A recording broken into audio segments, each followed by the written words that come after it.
La culture au service de l'éducation, voilà notre sujet dans Lady vous écoute aujourd'hui, avec deux personnes qui savent de quoi elles parlent puisqu'elles sont plus qu'engagées sur le front de la culture et de l'éducation en fondu. Merci de les recevoir avec moi.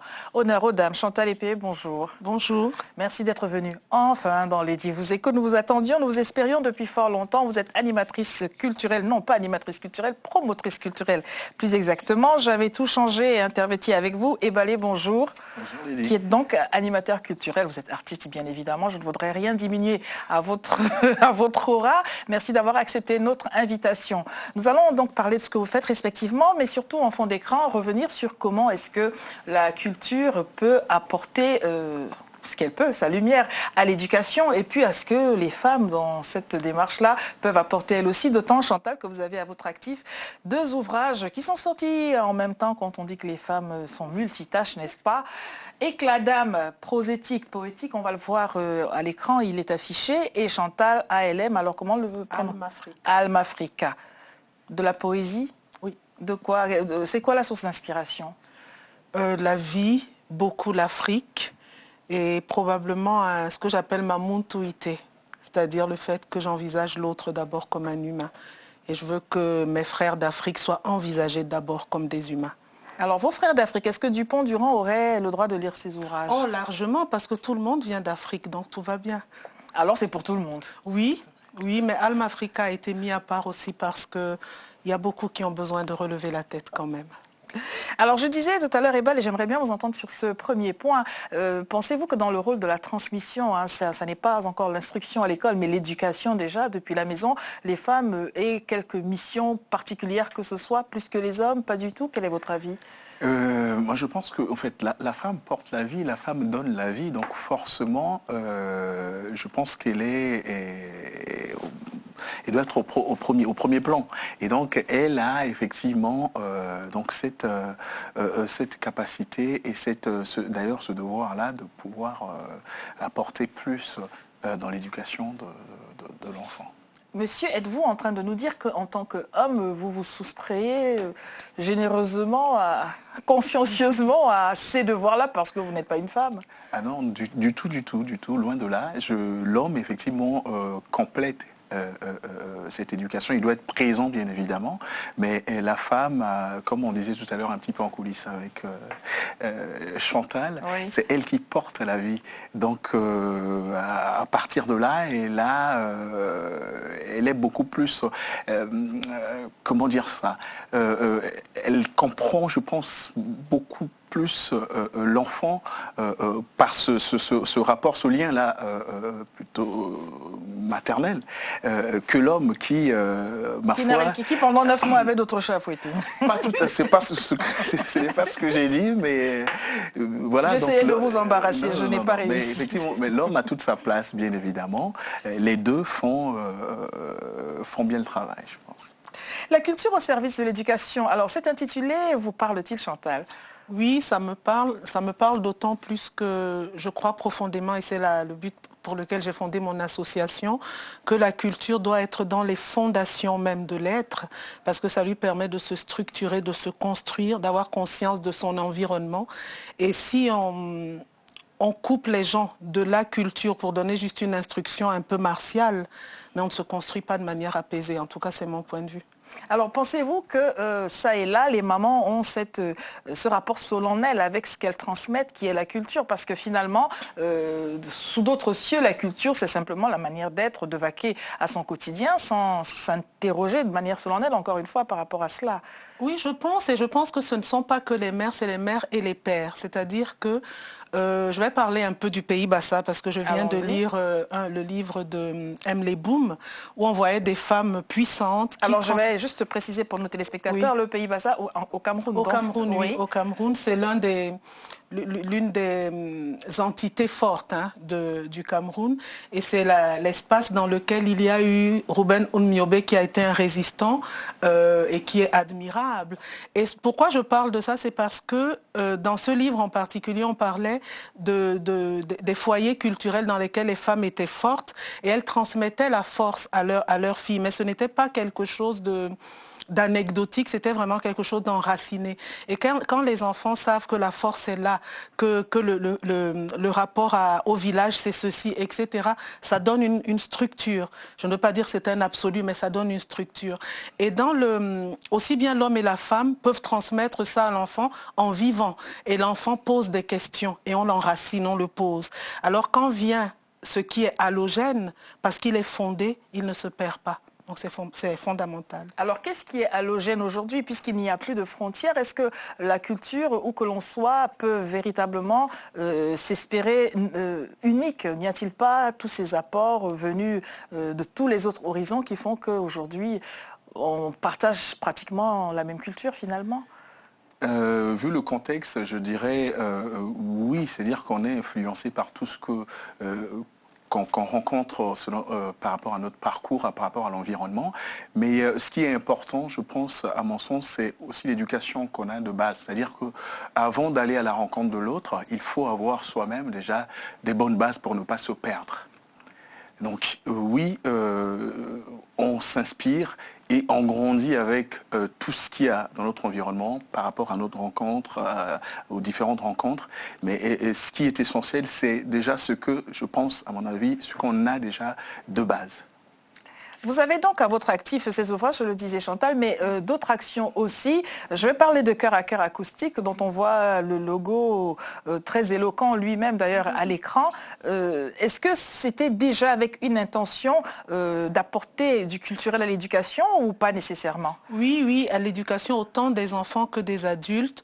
Je trouvais que les arts, les musiques, les arts et cultures notamment, venus de l'Afrique subsaharienne et de ses diasporas, n'étaient pas représentés, ne le sont toujours pas comme ils devraient.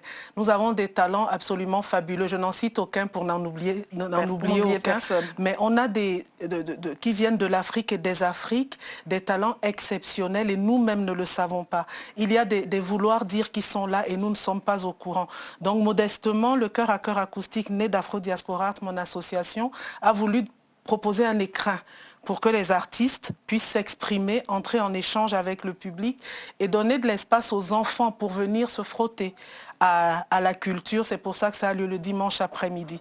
Donc pour moi, les enfants sont ma sainte obsession. Je veux qu'ils soient là, qu'ils soient touchés par le beau, par les arts. Donc le Cœur à Cœur acoustique, c'est d'abord pour eux et pour nous ensuite.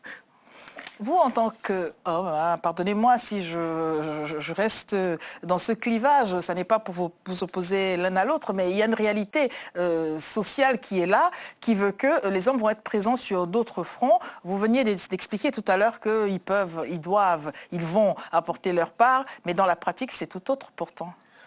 Ça dépend. Je pense que ça dépend de l'homme et de l'éducation que l'homme a eue au départ. Hein.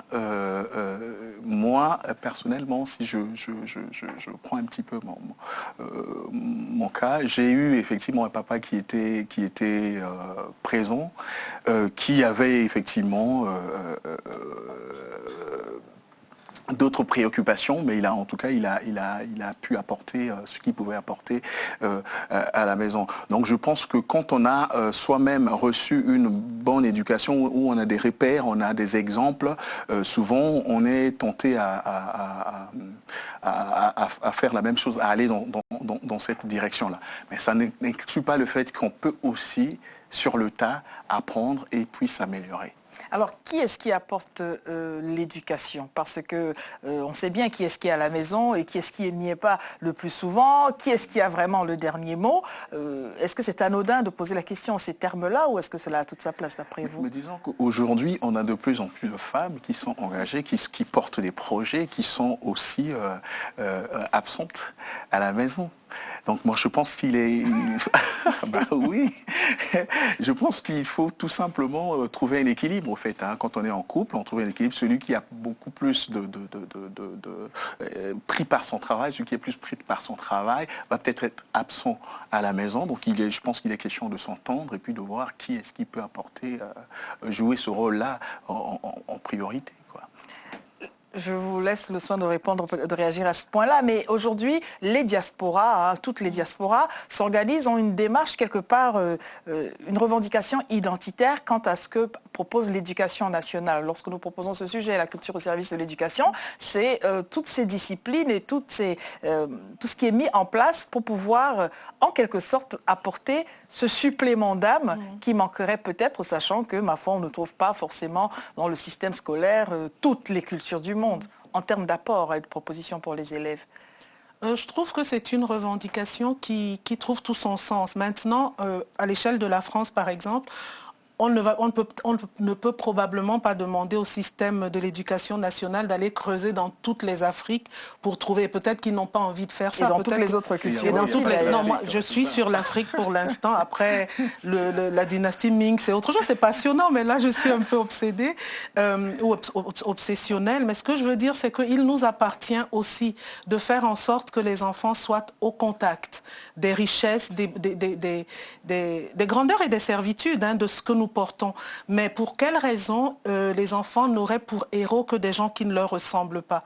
On a beau viser vers l'universel, mais si les héros sont profondément différents, culturellement différents, phénotypiquement différents, quelque part, je pense que ça courbe les identités parce qu'ils ne se projettent pas comme des héros. Et moi, je veux qu'ils se projettent ainsi.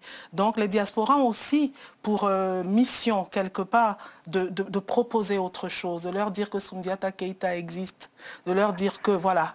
Mais alors, dans cette proposition-là, il se pose une autre question, c'est que si ce qui est proposé est souvent au travers de figures d'hommes, les petites filles ne vont pas nécessairement se positionner comme héroïnes, parce que on voit bien, et monsieur, je le disais tout à l'heure, vous êtes animateur culturel, mais vous êtes avant tout un artiste et dans l'âme et à la ville comme à la campagne.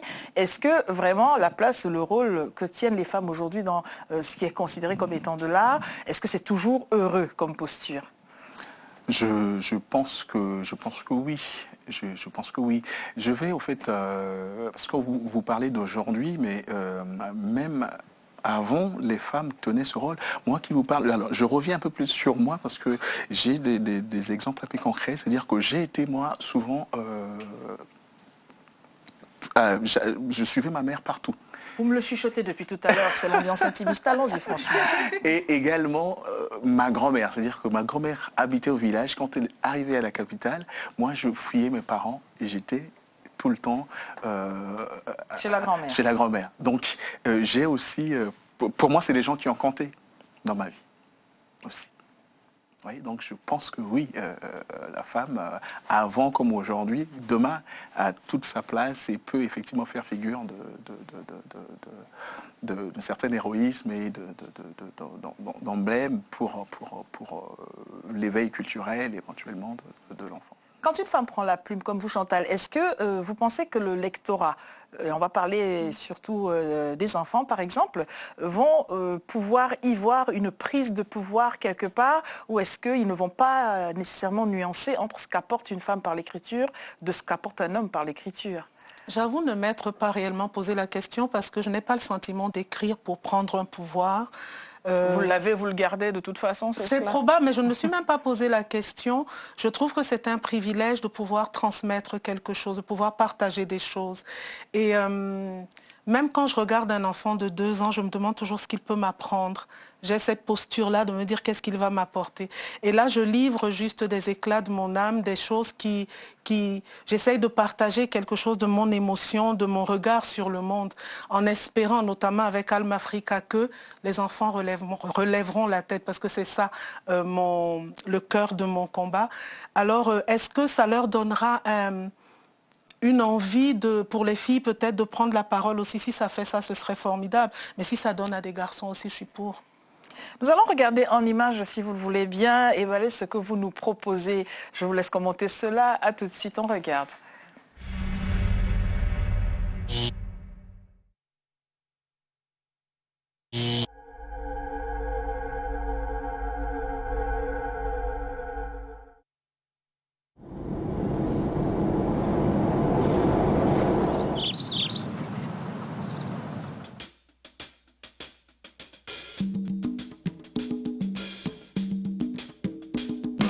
Bomoto, boboto, sol na biso, bolingo, bondeko, sol na biso, lisanga, itea, sol na biso, oliki, elikia, sol na biso. Vale, wana boca, Ambiance magique, ça suffit dans la musique. Groove beat machine, c'est le souffle dans la musique. Soul zig fascinant, souffle sur la musique. Tous vif fascinant, tout pour la musique. Soul na biso, nyonso style na bino moko. Nduli na elingi qui groove na biso nyonso. Pour l'humanité, fraternité, égalité. Soul na biso moko. Musique ya bino moko. Boyamba yango, toyamba yango.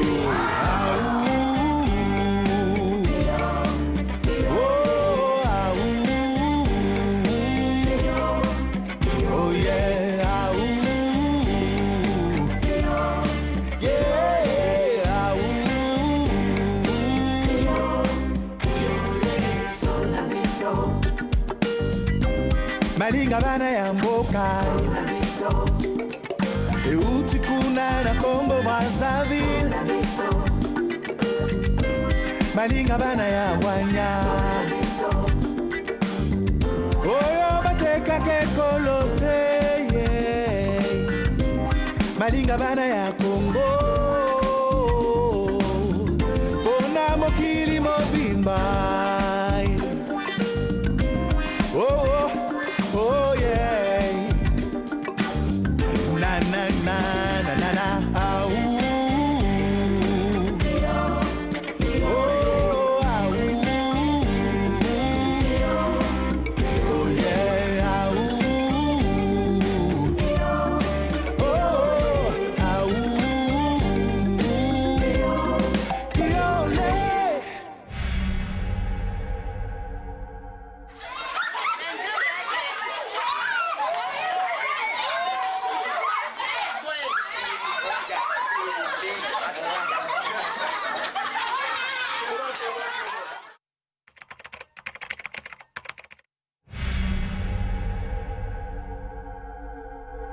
Avec un message à la clé. Alors, est-ce que c'est une manière à vous de vous adresser aux jeunes aussi? On l'a vu, des enfants. Est-ce que c'est juste pour habiller? Vous êtes le réalisateur de vos propres vidéoclips, soit dit en passant. Mais y a-t-il vraiment une intention d'éducation dans votre démarche artistique?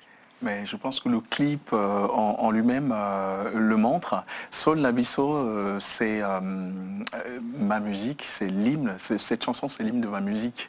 Cette musique-là, pour moi, qui est une musique qui réunit les peuples à travers le monde, mais c'est une musique aussi qui s'intéresse beaucoup effectivement à la jeunesse, parce que je pense que la jeunesse, c'est comme nombreux le savent, c'est l'avenir d'un peuple, d'une nation, d'un pays. Et donc, cette chanson, effectivement, c'est aussi un appel à l'éveil de cette jeunesse-là qui a besoin, effectivement, d'avoir des gens qui représentent plus ou moins un petit peu un autre avenir, une autre Afrique.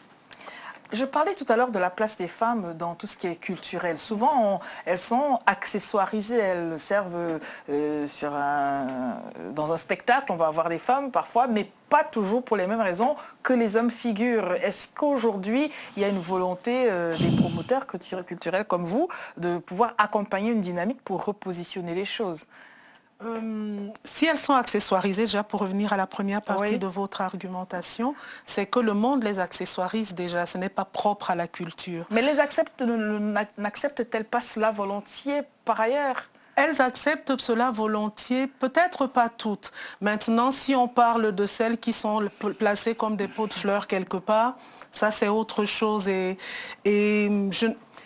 En fait, quand je regarde un peu même au-delà de la culture que moi je promeus, la place de la femme a souvent été comme une espèce de plante dans le décor. Et il nous appartient de sortir de là. Il nous appartient de nous rappeler que nous avons un cerveau et des émotions et que nous avons des choses à partager. Ah mais si le décor se met à penser, hein, où va-t-on? C'est ça, mais justement, il faut leur faire comprendre qu'elles ne font pas partie du décor, elles sont autre chose. Maintenant, ça peut être un choix que je n'ai pas à juger. Donc, dans le travail que je fais, c'est j'essaye de ne pas faire de différence entre les hommes et les femmes, même si j'ai conscience du fait qu'il faut peut-être pousser un peu plus les femmes, les pousser un peu plus vers la lumière, parce qu'il y a par exemple des artistes plasticiennes qui font des choses extraordinaires et on ne le sait pas. Donc là, j'ai d'ailleurs pour ambition de travailler à mettre en avant des femmes assez régulièrement au travers des magazines, mais c'est une autre histoire, parce qu'on a besoin de ça et nos filles ont besoin de figures, de référents. Que ce soit des femmes dans les médias qui ont réussi, que ce soit des entrepreneurs culturels ou autres, que ce soit des artistes, qu'on voit que c'est possible et de leur dire que la reine Nziga a existé. On est là, on est là. Et elle existe encore. Elle existe encore. Bon, alors la tâche va être lourde pour vous maintenant de nous parler de votre approche sur la question de l'égalité entre les femmes et les hommes. Est-ce que pour vous, c'est un vain mot? Est-ce que c'est quelque chose venu d'ailleurs? Est-ce que c'est une réalité? Est-ce que c'est une utopie? L'égalité entre les sexes, moi je dirais, enfin, l'égalité, je ne sais pas. Vous laisse sans voix. Voilà, parce qu'au fait, je pense tout simplement que nous sommes tout à fait complémentaires. C'est-à-dire qu'après, quand on dit égalité, qu'est-ce qu'on entend par égalité, être les deux sexes, entre les deux sexes. Moi, je pense qu'on est anatomiquement différents. On n'a pas dit similitude. Voilà. Après, au niveau de comment on appelle ça, de ce qu'on est en tant qu'être humain, bien évidemment, on est égaux. Maintenant, pour tout le reste... Qu'est-ce que c'est tout le reste? L'accès au droit, à tous les droits, par exemple. Mais l'accès au droit, à partir du moment où on est humain, on doit forcément avoir les mêmes droits. Donc, moi, je suis père, j'ai une fille... Parmi les garçons, ce n'est pas pour autant que je privilégie les garçons par rapport à la fille. C'est-à-dire quand je vois... D'autant que c'est par la fille que vous aurez une belle dot en perspective. Non, je pense pas à ça. Je ne pense pas à ça, mais c'est voilà, pour tout simplement répondre à votre question, on doit effectivement être il doit y avoir une égalité entre l'homme et la femme. De ce point de vue. La prochaine question, c'est comment mettre cela en place. Mais pour ne pas l'oublier, Chantal, vous avez en perspective un événement à annoncer à nos téléspectateurs. Alors, de quoi s'agit-il? Nous avons notre premier festival des arts et cultures qu'on a appelé Ex-Poésie musicale et culturelle, parce que la poésie aura une place prépondérante. C'est une rencontre au cours de laquelle nous aurons des conférences historiques, on aura des concerts de musique, on aura des arts plastiques, on aura des ateliers pour enfants notamment qui découvriront l'écriture adinkra qui vient du royaume d'Akan, qui auront un premier contact avec les hiéroglyphes, qui vont découvrir Sundiata Keita, ça me passionne d'avance. On parlera du cheveu noir, enfin c'est plein de choses. Venez, ça se passe à Fontenay-sous-Bois le 31 octobre et le 1er novembre. Et Ballet en fera partie et je l'en remercie. Et d'autres invités aussi, peut-être qu'on aura l'occasion de les recevoir avant cette date-là. Alors pensez-vous qu'il soit opportun, à la faveur d'une rencontre comme celle-là, d'aborder la question que nous posons souvent ici, l'égalité des chances entre les femmes et les hommes, entre les filles et les garçons? Pensez-vous que cela puisse y trouver sa place ou pas du tout?